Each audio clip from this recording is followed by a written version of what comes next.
है। हम दान पुण्य क्यों करते हैं? इसीलिए करते हैं कि हमारे नाम से यदि दान पुण्य किया जाए तो उस दान पुण्य से हमारे जीवन में जो छोटे मोटे संकट होते हैं, उस संकट से, वह दान पुण्य से हम उस संकट से बच जाते हैं। कहते हैं ना, बद्दुआओं को काटना हो तो दुआएं ही काट सकती हैं, कांटे को कांटा ही तो निकालता है। बद्दुआओं को दुआएं ही तो काटती हैं। पता नहीं हम पर कौन सी बद्दुआएं किसकी लग गई। कई बार हम लोग किसी का दिल नहीं दुखाते, फिर भी दिल किसी का दुख जाए। हो सकता है आपके द्वारा किसी की बद्दुआ निकल गई हो आपके लिए, हो सकता है आपके लिए कोई बुरा सोच रहा हो। आपने किसी का ना चाह कर, चलो आपने चींटी के ऊपर पांव रख दिया और चींटी मरी नहीं, लंगड़ी हो गई। अब वो तो जरूर कह रही होगी कि लो हमें लंगड़ा कर दिया, उसकी बद्दुआएं हैं। हम लोग मच्छर मार देते हैं, कई बार मच्छर पूरा मरता नहीं है, तड़पता रहता है। ये सब छोटी से लेके बड़ी तक, आपने किसी को गाली दे दी, किसी को कुछ बुरा कह दिया, उसने गहराई से ले लिया, आपके बारे में कुछ गलत सलत सोचना शुरू कर दिया, बोलना शुरू कर दिया, ये सब बद्दुआएं हैं। इन बद्दुआओं से बचना हो तो दुआओं का भंडार भर लो। और ये दुआओं का भंडार क्या है? पुण्य, दान। इसीलिए हमें हर महीने, इसीलिए पूर्णिमा आती है, इसीलिए पूर्णिमा आती है, एकादशी आती है, अमावस्या आती है। इसीलिए आती है कि तुम महीने में एक बार पूर्णिमा के दिन, नहीं तो एकादशी के दिन, नहीं तो अमावस्या के दिन, महीने में एक बार दान पुण्य किया करो। उससे क्या होगा? तुम्हारे महीने भर का जो पाप वह समाप्त हो जाएगा। छोटा मोटा, देखो बड़ा पाप तो भोगना ही पड़ता है, छोटा मोटा पाप पुण्य से ठीक हो जाता है। बड़ा पाप कर दोगे तो उसका तो दंड मिलेगा। हाँ, छोटे मोटे तो माफ है। किसी ने आपको गाल में एक थप्पड़ मार दिया, आपने किसी को गाल में एक थप्पड़ मार दिया, तो इसका कोई बहुत बड़ा केस नहीं बनेगा, है ना। पर आपने किसी का मर्डर कर दिया तो धाराएं लग जाएंगी, आपको जेल जाना पड़ेगा, मर्डर केस लगेगा ही लगेगा। कहो जी, हमने किसी को एक थप्पड़ गाल में मारा और वो पुलिस केस करने चला गया तो केस हो भी जाएगा, तो उसमें कोई दम नहीं है ज्यादा, बहुत बड़ी बात नहीं है। मानहानि हो सकती है, ठीक है, परेशान हो सकता है व्यक्ति, पर बहुत बड़ी टेंशन नहीं है। पर आप किसी का मर्डर कर दें तो फिर जमानत भी रद्द हो जाएगी। कहने का अर्थ है, छोटा मोटा जो पाप होता है ना, वो सामान्य पुण्य से ही नष्ट हो जाता है। पर बड़ा पाप हमने किया है तो उसके लिए फिर बड़ा पुण्य करना चाहिए। जैसे यज्ञ है, अनुष्ठान है, भागवत इत्यादि, हमने पाप नहीं किया फिर भी करें तो हमारा पुण्य प्लस हो जाएगा, और यदि हमने पाप करके किया है तो हमारा पाप माइनस हो जाएगा। सिंपल फंडा है, सामान्य समझा करो। नंद बाबा गौदान कर रहे हैं, अन्नदान कर रहे हैं, नंद बाबा हीरे मोती दान कर रहे हैं। जे ही पावा राखा नहीं ताहू, नंद बाबा ने इतना लुटाया, इतना लुटाया कि जो लिया वो ले जा ना सका, इतना दिया, उसका सामान छोटा पड़ गया। मेरी झोली छोटी पड़ गई रे, इतना दिया मेरी माँ ने। हाँ, इतना दिया कि झोली छोटी पड़ गई, इतना दिया नंद बाबा ने। उसी प्रकार हमें भी दिल खोल करके इन हाथों से सेवाएं करनी चाहिए। अब एक ब्रजवासी बोला, नंद बाबा चांदी के बर्तन लुटा रहे थे, चांदियां लुटा रहे थे। एक ब्रजवासी बोला, च्योरे लाला, ये तेरे हाथ में ये सोने के बर्तन कहाँ से? अरे बोले, दरवाजा नंबर 3 में सोना लुटा रहे हैं नंद बाबा। अच्छा, चांदी वहीं फेंकी और सोने की लाइन में लग गया। अब नंबर आया भाई सोना। नंद बाबा ने खूब 4-4, 10-10 किलो सोना लुटाया एक आदमी को, पर व्यक्ति को 10 केजी 20 केजी। लो, अब वो सोना लेके जा रहा, बड़ा मस्त है, उठाए नहीं उठ रहा है, सिर पे रखा है, हाँ, कमर झुक गई पर ले जा रहा। अब आगे देखा कि एक आदमी के हाथ में हीरे मोती थे। अब सोना तो इतना सारा लो और हीरे मोती तो इतने से ले लो, तो वो कीमत ज्यादा हीरे मोती की। क्यों भाई, ये कहाँ बट रहा? बोले, दरवाजा नंबर 2 में हीरे मोती बट रहे हैं। अब सोना उसने वहीं फेंक दिया 20 किलो सड़क में, और दौड़ के गया लाइन हीरे मोती की। और हीरे मोती की लाइन में जब लगा तो उसने बड़े प्रेम से हीरे लिए और नंद बाबा ने खूब झोले भर भर हीरे मोती बांटे। लो, ले जाओ, ले जाओ, ले। आज लक्ष्मीपति जन्म लिए हैं तो उस घर में लक्ष्मी की कमी थोड़ी होगी। खूब बढ़ रहा था। नंद बाबा जितना लुटाएं उतना बढ़ जाए, जितना लुटाएं उतना बढ़ जाए।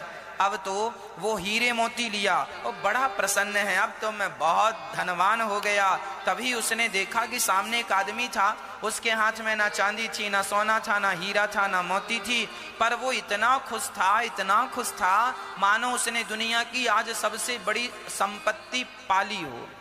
उसने पूछा, क्यों जी, ये तुमने कौन सी दौलत पाई है जो आज इतने प्रसन्न हो? उसने कहा, दरवाजा नंबर 1 में ऐसी संपत्ति लुटाई जा रही है जिसे लूट लेने के बाद फिर कुछ लूटने की इच्छा नहीं रह जाती। अच्छा, कौन सी संपत्ति? उसने हीरे मोती सड़क में ही फेंक दिए। उसको लगा इससे भी प्लस है, तो वो सारे अब सोना चांदी हीरे मोती से सड़क ना भर गई।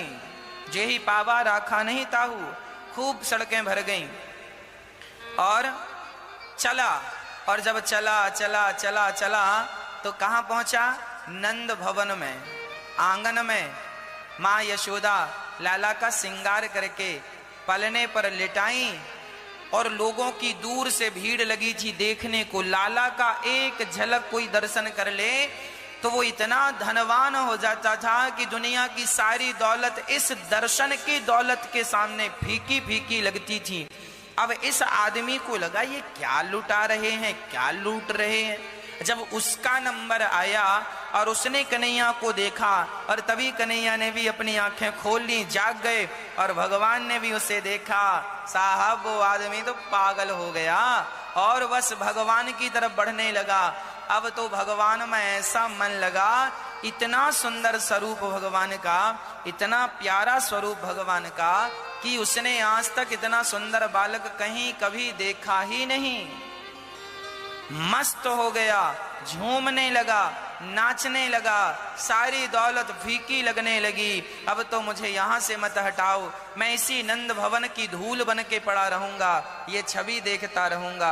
और बस वो भगवान का दर्शन करता करता वहीं बस गया। ऐसे ब्रजवासी थे जो सोना चांदी हीरे मोती को महत्व ना देकर केवल कृष्ण की छवि को महत्व दिया करते थे।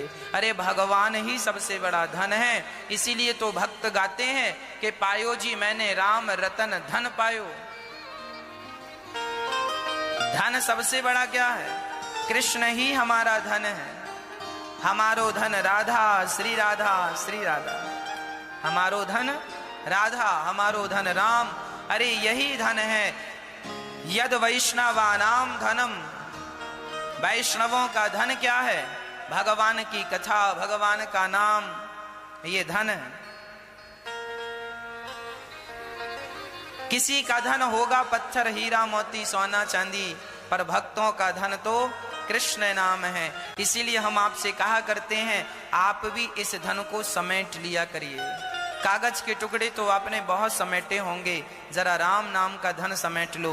राम नाम का धन ही सबसे बड़ा धन है, और यही धन यहाँ से लेके वहां तक काम करता है। इसीलिए राम नाम मणि दीप धरूं, जीह देहरी द्वार, तुलसी भीतर बाहिरो, जो चाहत उजियार।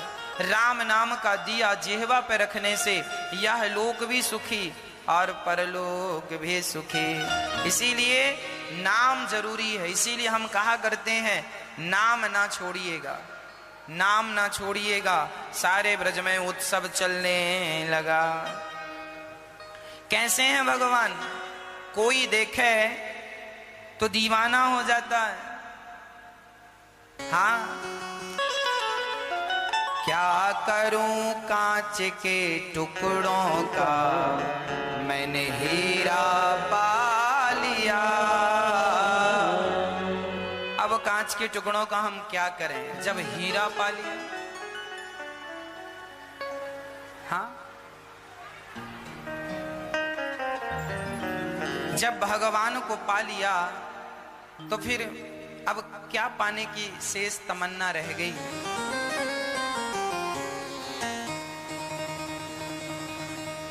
हमें कुछ नहीं पाना। सारे ब्रजवासी उत्सव मनाने लगे, झूमने लगे। वाह, बधाई हो, बधाई हो। अभी भगवान का उत्सव चल ही रहा था कि भगवान को मारने के लिए पूतना मौसी आ गई।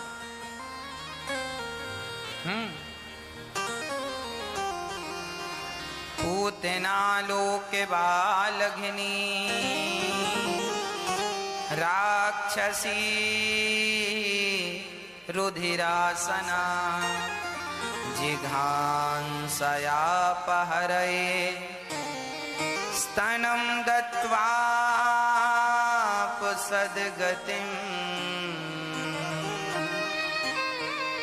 पूतना लोक बालघिनी, कंस की एक राक्षसी थी, नाम था पूतना। पूतना आ गई और पूतना क्या कहती है जानते हो? वो कहती है कंस से, आप चिंता ना करें, मैं कृष्ण को, मैं तुम्हारे दुश्मन को मारकर आऊंगी। कंस ने कहा जाओ। पूतना राक्षसी थी, माया बहुत जानती थी, उसने माया से अपना रूप बदल लिया। उसी समय नंद बाबा को याद आया कि हमें कंस का कर चुकाने जाना है। तो नंद बाबा ब्रजवासियों को लेकर छकड़े में सामान भर के कंस के यहाँ कर चुकाने गए। और कंस का कर चुकाने आए तो रास्ते में वसुदेव जी मिल गए। अच्छा हुआ यह था कि जब कंस ने सुना कि 8वें गर्भ में बेटा नहीं बेटी हुई है, और जब बेटी को पत्थर पर पटका तो वो कन्या हाथ से छूटकर आकाश में चली गई। मूर्ख, तू मुझे क्या मारेगा, तुझे मारने वाला तो पैदा हो गया है। ये सुनकर कंस ने देवकी और वसुदेव को जेल से मुक्त कर दिया था कि अब तो मरना ही है, तो इन्हें जेल में क्यों डालें। तो इसीलिए वसुदेव जी बाहर थे और नंद बाबा वसुदेव जी से मिले। और नंद बाबा से वसुदेव जी ने हालचाल पूछा। क्या हालचाल पूछा जरा वो भी सुनिएगा। नंद बाबा ने कहा, वसुदेव जी हमें बड़ा दुख हुआ कि आपके बच्चों को कंस ने मार डाला। वसुदेव जी का दुख कौन पूछ रहा है? नंद बाबा। और वसुदेव जी नंद बाबा से कह रहे हैं कि हमें तो बड़ी प्रसन्नता है कि बुढ़ापे में तुम्हें छोरा हुआ है। आजकल ना आप किसी के घर जाओ और उसके दुख को आप याद करो तो वो अपने दुख में ही दुखी होता है। वो आपके दुख और आपके सुख की परवाह नहीं करता। जबकि शिष्टाचार यह नहीं है। शिष्टाचार यह है कि यदि हम दुखी हैं और आप सुखी हैं और आप हमारे मित्र हैं, हमारे पड़ोसी हैं, तो आप हमारे घर आएंगे तो ये कहेंगे कि आप पर दुख आया, हम बड़े दुखी हैं। तो हमारा फर्ज यह होता है कि आप हमारा दुख देखकर दुखी ना होइए। हमने तो सुना कि आप बड़े सुखी हो गए हैं, आपके घर लाला का जन्म हुआ है, हमारा दुख भूल जाइए और आप अपने खुश में आनंदित, हम भी खुश हैं आपके खुश में। जो न मित्र दुख होय दुखारी, तिनहि बिलोकत पातक भारी। जो अपने मित्र के दुख में दुखी नहीं होता, उसके सुख में सुखी नहीं होता, ऐसे मित्र को देखने से पाप लगता है, ऐसा रामचरितमानस में लिखा है। इसीलिए जब हमारे घर कोई आवे, हमारे को तसल्ली दिलाने के लिए, तो हमें तसल्ली तो रखनी चाहिए, पर हमें उससे भी उसका हालचाल पूछना जरूरी है। नंद बाबा से हालचाल पूछा वसुदेव जी ने, आपका छोरा ठीक तो है, सब कुशल तो है, और सुनो आप मथुरा में क्या कर रहे हैं? वहां तो बड़े संकट मंडरा रहे हैं लाला के ऊपर, मैं बड़ो ज्योतिषी हूं, जाओ। अब नंद बाबा घबराए, मेरे छोरा पे संकट, जय हनुमान ज्ञान गुण सागर, जो शुरू किया, हे नारायण मेरे छोरा की रक्षा कीजिए, हे प्रभु मेरे लाला की रक्षा कीजिए। नंद बाबा ने भगवान की शरण ग्रहण ले ली। शरण श्रीमन नारायण चरणौ शरणम प्रपद्ये श्रीमते नारायणाय नमः। हे नारायण मैं आपकी शरणागति ग्रहण करता हूँ, ये कह करके वो चल पड़े।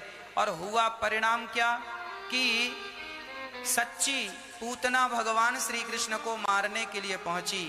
पूतना लोके बालघनी, पूतना अपने स्तनों में जहर भर के गई।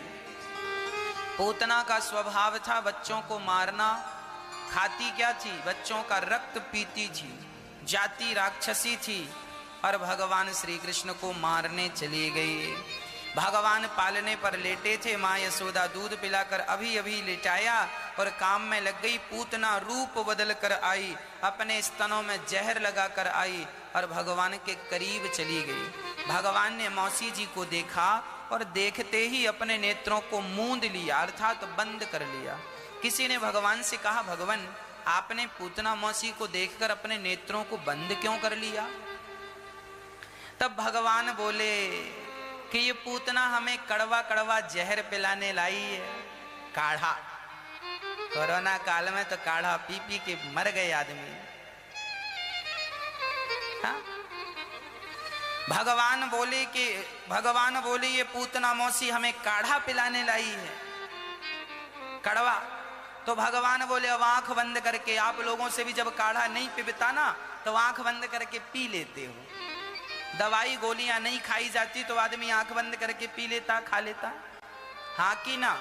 और भगवान को भी लगा जहर कड़वा है, आंख बंद करके अब पी ही लेते, इसीलिए आंखों को बंद कर लिया। अथवा आंख बंद करने का दूसरा कारण भी था। पूतना अविद्या थी और भगवान के पूतना माया थी, अविद्या। और भगवान के सामने अविद्या और माया टिकती नहीं है। यदि भगवान देख लेते ना पूतना को तो पूतना की पोल खुल जाती। इसीलिए भगवान ने कहा जो लीला हो रही है सो होने दो, नेत्र बंद कर लिए, चल तू ही जो करना है कर। इसीलिए नेत्रों को बंद कर लिया, किसकी पोल ना खुल जाए, अर्थात जो लीला हो रही है वो ठीक ठीक से हो जाए। नहीं तो ये बनी राक्षसी है राक्षसी और ये सुंदर बन के आई है, और भगवान ये मायावती है और भगवान मायापति है। ये माया से सजी है और भगवान माया के पति हैं। भगवान के सामने कोई माया टिकती नहीं, कहीं इसकी माया समाप्त ना हो जाए, इसीलिए भगवान ने नेत्रों को बंद कर लिया। अथवा भगवान ने पूतना को देखकर नेत्र इसीलिए बंद कर लिए भगवान ने, क्योंकि भगवान की एक आंख चंद्रमा है और भगवान की एक आंख सूर्य है। आपको बतावें, ये जो सूर्य और चंद्रमा है ये भगवान के दो नेत्र हैं। भगवान सूर्य कौन है? भगवान के नेत्र ही सूर्य हैं। चांद कौन है? एक आंख भगवान की एक आंख चांद है, एक आंख सूर्य है। ये जो दिन में हम लोग देखते हैं ना, तो हम लोग नहीं देखते, बल्कि हम लोगों को भगवान अपनी आंखों से देख रहे हैं। हमने तो वेद पुराणों में ये तक पढ़ा है कि ये जो सूर्य का प्रकाश होता है यह प्रकाश ही भगवान है।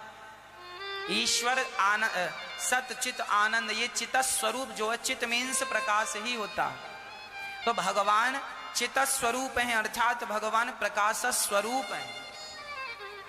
तो पूतना को देखकर नेत्र बंद कर लिए, किसकी माया ना खंडित हो जाए, इसका प्रोग्राम ना बिगड़ जाए, इसीलिए।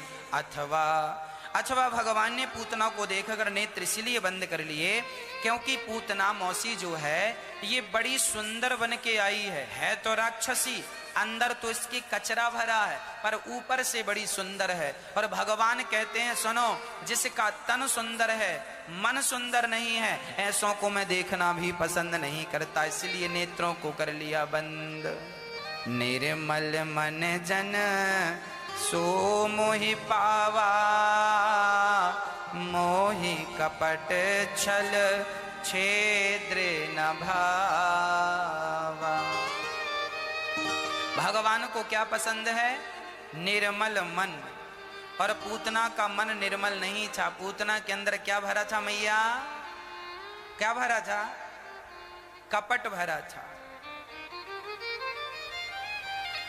अच्छा, आप लोगों के अंदर कपट है कि नहीं, मुझे बताओ मैया। ओ मेरी माँ, बताओ आपके अंदर कपट है? हाँ कि ना? कि गोल गोल क्या है?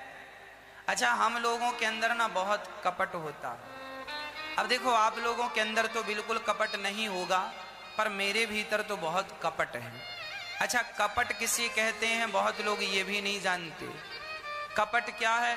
कपट की कहें हम के व्याख्या करो तो आप कपट की व्याख्या भी नहीं कर पाएंगे, क्योंकि आपको पता ही नहीं कि कपट क्या है। अच्छा, आपको पता नहीं है इसीलिए आप ना कपट को हटाते नहीं। आज हम आपको बताएंगे कि कपट क्या है, कपट किसे कहते हैं। सुनो, एक गांव में दो भैया रहा करते थे, सगे। दोनों में बड़ा प्यार था। सच्ची घटना बोल रहा हूं, ये घटनाएं लगभग सबके घर में घटती हैं, लगभग। 95% कह सकते हैं, 5% तो अच्छे लोग हैं। तो क्या हुआ, एक गांव में एक घर था, उस घर में 2 सगे भैया रहते थे, छोटा भाई बड़ा भाई। दोनों में बड़ा प्यार था। एक ही चूल्हे पर रोटियां बनती थी। दोनों की पत्नियां, छोटे भाई बड़े भाई की, वो भी प्यार से रहती थी और ये दोनों भैया भी प्यार से रहते थे। बड़ा लाड़ था, प्यार था, कोई बंटवारा नहीं था। बड़ा भाई छोटे भाई के लिए कपड़े ले आता था, छोटा भाई बड़े भाई के लिए ले आता था। कभी छोटा भाई बड़े भाई के कपड़े पहन लेता था, बड़ा भाई छोटे भाई के। मतलब बहुत प्यार था। पत्नियों में भी प्यार था, जेठानी देवरानी में। एक दिन क्या हुआ, जो बड़ा भैया था वो खेत से जब लौटा तो यही सीजन था आम का, तो खेत से 2 आम तोड़ कर लाया। अच्छा, दोनों के एक एक बेटा थे। बड़ा भैया का भी एक लड़का था, छोटे भैया का भी एक बेटा था, और दोनों की उम्र भी लगभग बराबर थी, 6 महीना साल भर का। बड़ा छोटा था कोई। बड़े भैया बगीचे से जब खेत से लौटे तो बगीचे में पके पके 2 आम तो सुंदर थे, बड़े पके थे, बड़े मीठे थे। अब बड़े सुंदर आम 2 आम लेकर आए, और जब आम लेकर आए तो आंगन पर आए ही थे कि दोनों के बच्चे दौड़ कर आ गए। बच्चे तो बच्चे हैं, दोनों के बच्चे छोटे छोटे थे, ये समझ लीजिए कि 5 साल 6 साल के। दोनों के बड़े भैया का बेटा भी आ गया, उनका मतलब बड़ा भैया तो आम ही लेकर आया, तो उनका भी बेटा आया, और उनके छोटे भाई का भी बेटा वहां आ गया। अब दोनों जब आए तो जो आम था ना, एक आम बड़ा था और एक आम छोटा था। तो उस भैया ने क्या किया, बड़ा वाला आम तो अपने बेटे को दे दिया, जबकि क्या था, उसके इस हाथ में बड़ा आम था, तो इस हाथ के सामने छोटे भैया का बेटा खड़ा था, और इस हाथ में छोटा आम था, तो उसके सामने उसका स्वयं का बेटा खड़ा था। अब बड़े आम के सामने छोटे भाई का बेटा और छोटे आम के सामने खुद का बेटा, तो उसने बच्चों को आम दिया ना, तो आम देते समय हाथ ऐसे कर लिया, है ना। उसने बड़ा वाला आम तो अपने बेटे को दिया और छोटा वाला आम अपने छोटे भाई के बेटे को। यह दृश्य उसका छोटा भैया छत से देख रहा था। छोटा भाई छत में था और वो अपने भाई की करतूत देख रहा था। बहुत बड़ी बात नहीं थी, लेकिन तुरंत छोटा भाई उतर कर आया, अपने बड़े भाई के पांव पड़ता है, पांव छूता है, कहता है भैया जी आज्ञा दो। अरे कहां जा रहा है, काहे की आज्ञा? बस अब हमारे और आपके बीच में कपट प्रवेश कर गया है। जब तक कपट नहीं था तब तक हम लोग साथ में थे। दूध और पानी साथ में रहते हैं। 1 लीटर दूध में आप पाव भर पानी मिला दो, पानी भी दूध के भाव बिक जाता है। पानी को ना दूध छिपा लेता है, पानी को दूध छिपा लेता है, पर जरा सा नींबू निचोड़ देने से ना दूध अलग हो जाता है, पानी पानी। ये जो नींबू है ना, यही कपट है जो फाड़ देता है। दूध को फाड़ना, गोस्वामी तुलसीदास जी ने एक सोरठा के माध्यम से यह बात समझाई है कि जलुपय सरिस बिकाई, देखा हूं प्रीत की रीत भली, बिलग हो ही रस जाय, कपट खटाई परत पुनी। सबसे खट्टा क्या है? नींबू से खट्टा क्या है? इमली। इमली से खट्टा क्या है? सबसे खट्टा क्या है मेरी मां? सबसे खट्टी है, सबसे खट्टा है कपट। लोग कहते हैं नींबू खट्टा है। नींबू जो है केवल दूध को फाड़ता है। लोग कहते हैं इमली खट्टी है, इमली जो है केवल दूध को फाड़ सकती है, पर कपट ऐसी खटाई है कि भाई भाई के रिश्ते को सदा सदा के लिए फाड़ देती है। इसीलिए कपट सबसे ज्यादा खट्टा है।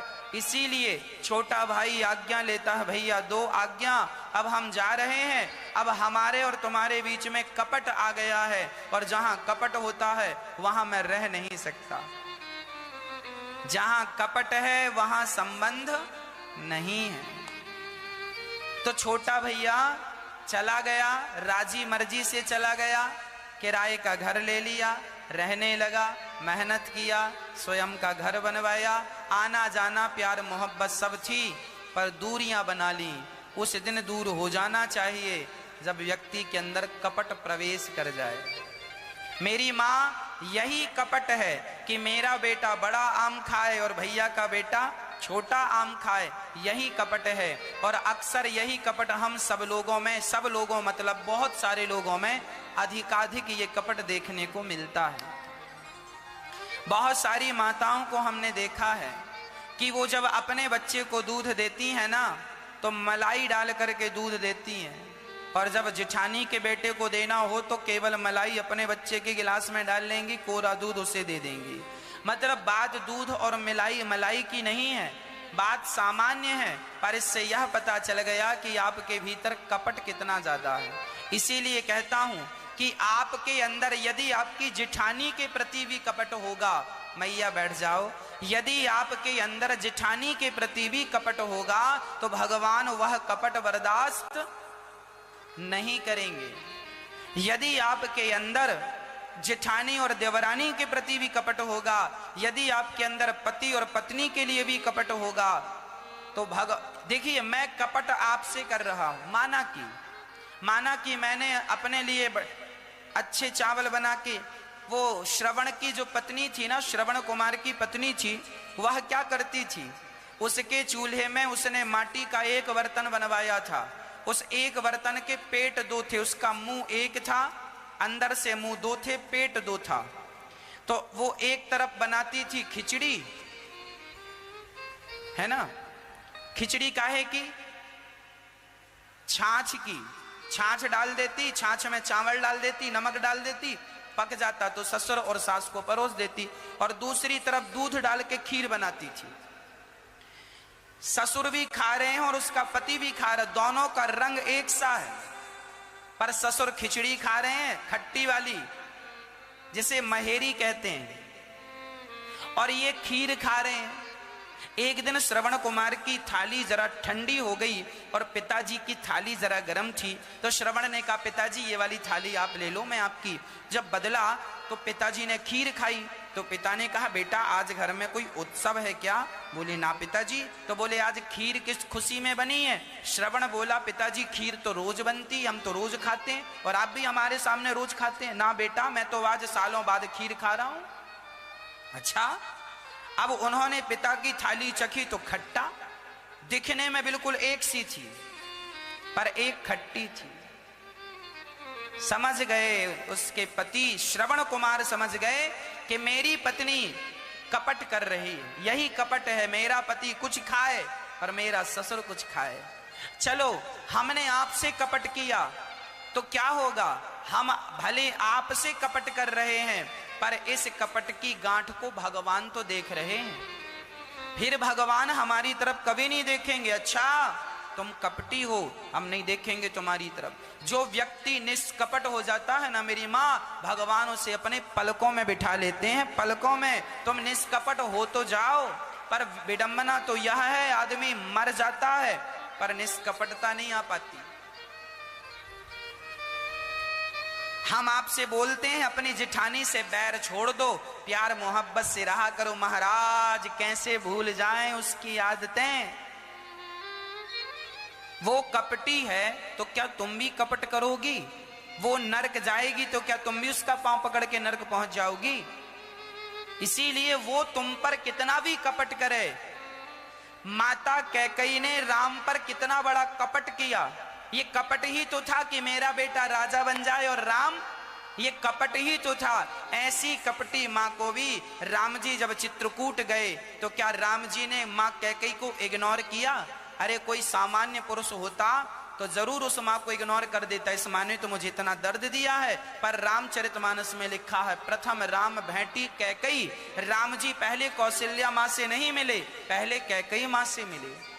उनके अंदर कपट था तो क्या हुआ, पर राम के अंदर कपट नहीं था। अरे आपके भाई के प्रति आपका भाई आपसे कपट करता हो चलेगा, पर आप मत कपट कीजिए। आपकी जेठानी आपकी देवरानी आप पर कपट करती हो, वो उसका स्वभाव और उसके संस्कार हैं, वो उसका पाप और पुण्य। तुम क्यों उसके प्रति ये भाव रखो। आप हमारे प्रति गलत भाव रखेंगे कपट का, तो क्या हम भी आपके प्रति रखेंगे? यदि आपके प्रति हम रखेंगे तो फिर आप और हम तो एक ही हो गए, फिर कपटी कपटी। इसीलिए कपट नहीं होना चाहिए। कपट जान गए ना क्या है? ये जो कपट है ये बिल्कुल नहीं होना चाहिए। निष्कपटता, मैं एक रोटी कम खाऊं पर ये एक रोटी ज्यादा, मैं थोड़ा सा खट्टा खा लूं पर ये मेरे से बेहतर खाए, ये निष्कपटता है। मैं कभी किसी को सपने में भी बुरा किसी के बारे में नहीं सोचता। मैं ये सोचता हूं कि मेरा 1 रुपए का नुकसान हो रहा है तो हो जाए, पर मेरे कारण किसी का 25 पैसे का भी नुकसान नहीं होना चाहिए।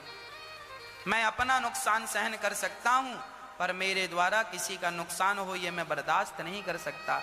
यही निष्कपटता है। और कई लोग ऐसे होते हैं, अरे हमारा 1 रुपए का नुकसान नहीं होना चाहिए और दूसरे का भले 2 रुपए का हो जा, होने दो, हमारा नहीं होना चाहिए बस। कोरोना काल में आपने देख लिया ना स्थितियां, लोगों ने इंजेक्शन की कालाबाजारी करनी शुरू कर दी। रेमडेसिविर इंजेक्शन था, एक इंजेक्शन जिसकी कीमत मात्र 3,000 या 5,000 रुपए वैल्यू है, पर वह 40,000 50,000 1 लाख में बिक गया ना। मतलब आदमी की यहां जान जा रही है और दुष्ट लोग वहां पैसे कमाने के लिए बैठ गए। ये क्या है? इसी को कपट कहते हैं। और ऐसे कपटियों को एक कल्प तक, एक कल्प मतलब 1000 बार सतयुग त्रेता द्वापर कलयुग, कई हजारों युगों तक उस आदमी को नाली का कीड़ा बनना पड़ेगा। ये मैं नहीं कहता, शास्त्रों में लिखा है। गलत व्यक्ति को कल्प भर, एक कल्प तक नाली का कीड़ा बनना पड़ता। कल्प जानते हो क्या होता है?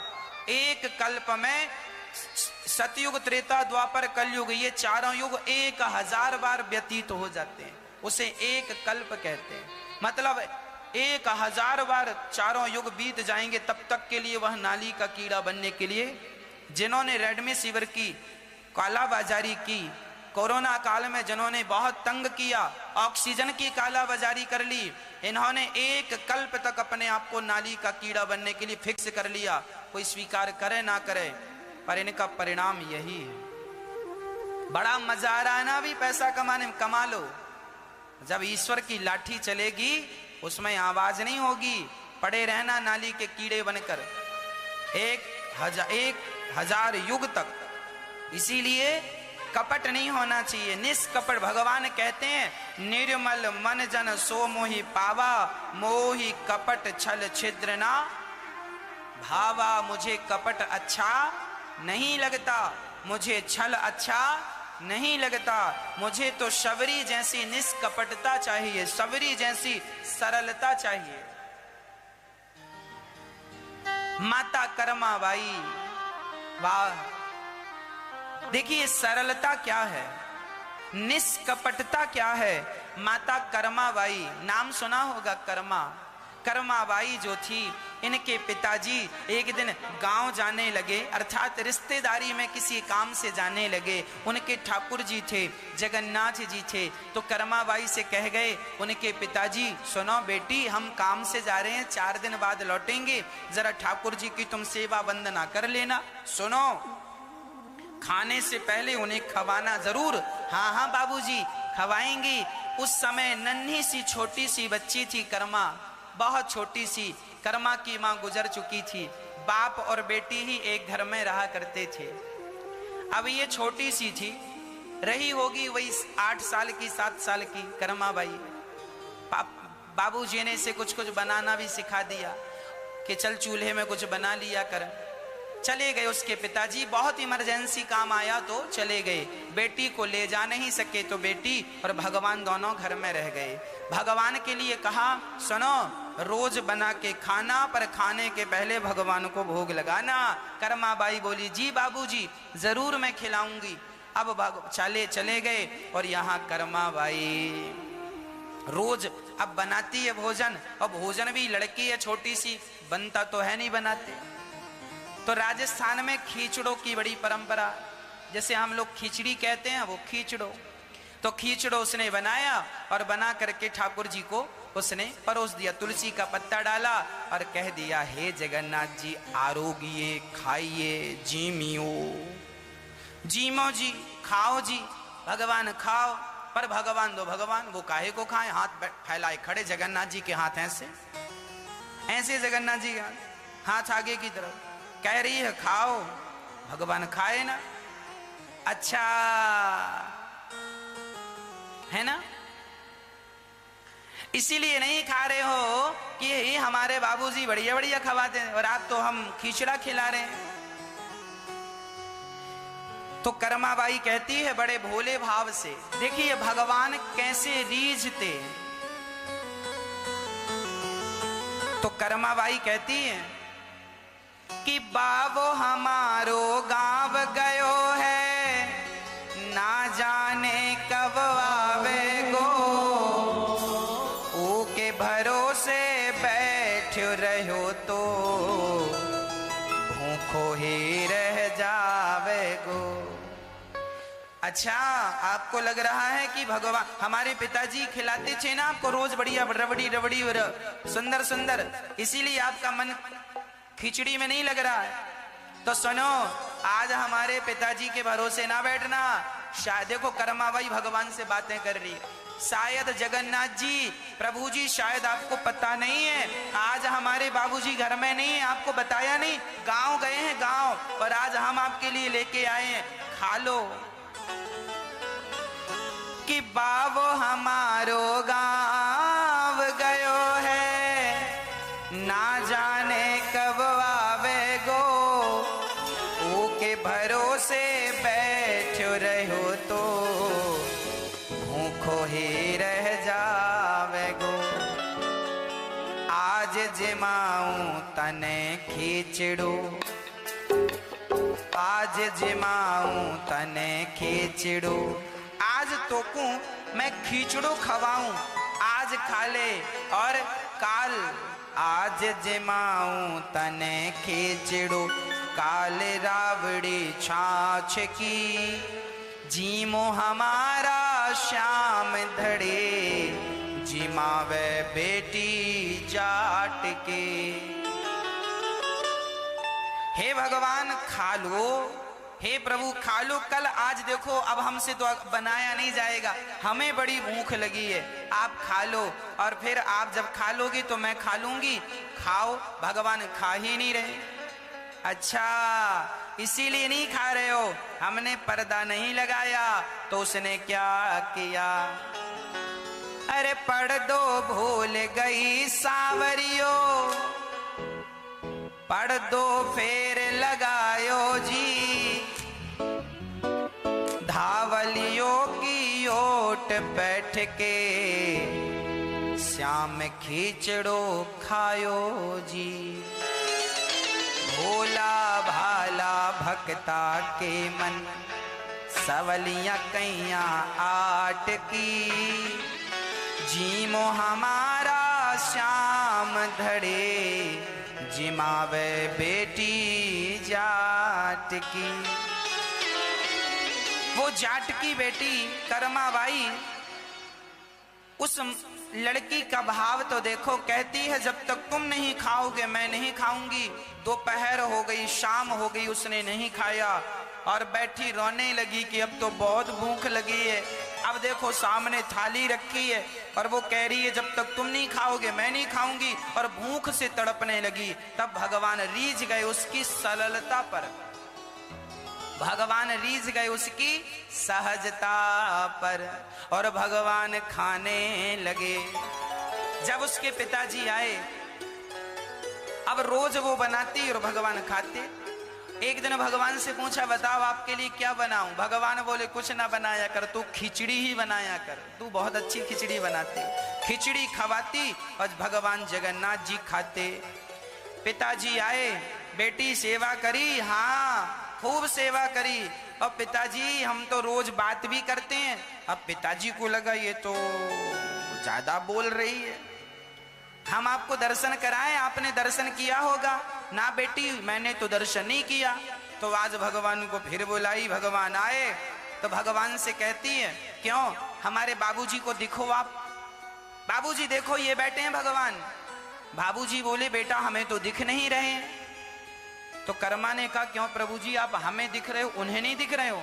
भगवान बोले, जैसी सरलता तेरी है ऐसे सरल तेरे बाबूजी नहीं है। तेरे जैसा निष्कपट कोई भक्त हो तो मैं उसे दिखता हूं। तेरे बाबूजी भी भक्त हैं, पर तेरी तरह सरल सहज नहीं है। कर्माबाई बोली, तो फिर मेरे पिताजी को दिख जाओ। भक्त के कारण भगवान ने उन्हें दर्शन दिया। दर्शन देते ही कर्माबाई के पिताजी के प्राण निकल गए, उनके शरीर, उनकी आत्मा भगवान में लीन हो गई। हाँ, और उनकी सदगति हो गई। अब आज कोई सामान्य लड़की होती, अरे भगवान आप हमारे पिताजी को मार डाले, अब नहीं करेंगे तुम्हारी पूजा। ना, भगवान ने मारा नहीं, भगवान ने कृपा करके अपना स्थान दे दिया। और कर्माबाई वहां से जाकर सदा सदा के लिए जगन्नाथपुरी में रहने लग गई और रोज जगन्नाथ भगवान को खिचड़ी बना करके खवाती। जब जगन्नाथ भगवान के लिए खिचड़ी बनाए तो जय जगन्नाथ आइए, जगन्नाथ आइए, मेरी खिचड़ी का भोग लगा जाए। जगन्नाथ आइए, जगन्नाथ आइए, मेरी खिचड़ी का भोग लगा जाए। जगन्नाथ आइए,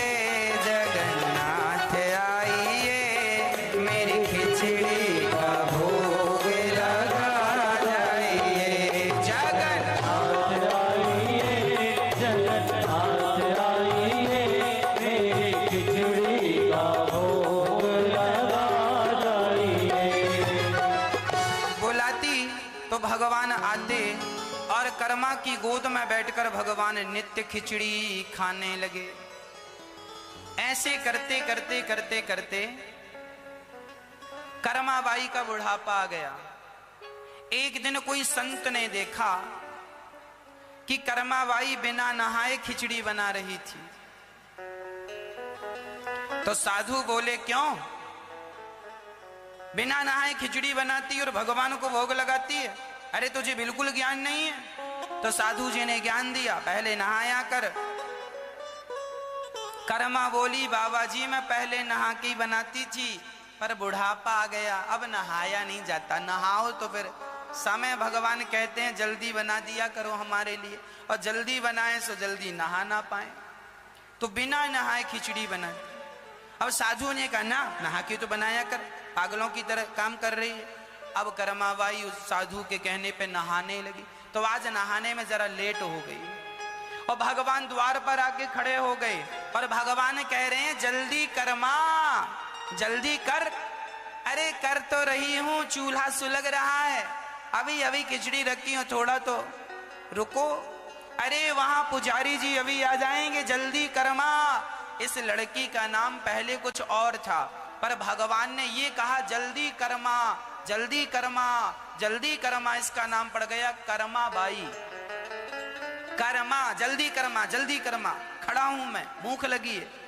भगवान कहते हैं खड़ा हूं, भूख लगी है। अब तो कर्माबाई लेट। अब भगवान ने कहा, ये बता कौन साधु था जो तुझे आग लगा दिया कि नहा के, तू बिना नहाए बनाया कर कल से। अरे वो साधु बाबा आए, बोले तुम नाराज हो जाओगे तो हम नहा के बना रहे हैं। भगवान बोले नाम बता साधु बाबा का। अब साधु जी का नाम बताया। अब तुरंत भगवान उसके सपने में आए, ए बाबा जी अपना काम करो, दूसरों को आग लगाते हो, हमें सवेरे सवेरे बढ़िया बनी बनाई खिचड़ी मिल जाती थी, और बढ़िया खा पी के बढ़िया भक्तों को दर्शन देते थे। अब तुम्हारी चक्कर में लेट हो जाते कई बार तो खाना नहीं मिल पाता, कह के आना कि बिना नहाए बना। अब बाबा जी तुरंत जागे, हे भगवान जगन्नाथ जी की आज्ञा। दौड़े दौड़े गए, करमा बाई तुम बिना नहाए ही बनाया करो। अब तो करमा बाई बिना नहाए बनाती हैं और बड़े प्रेम से भगवान को भोग लगाती हैं, है ना। अब क्या हुआ,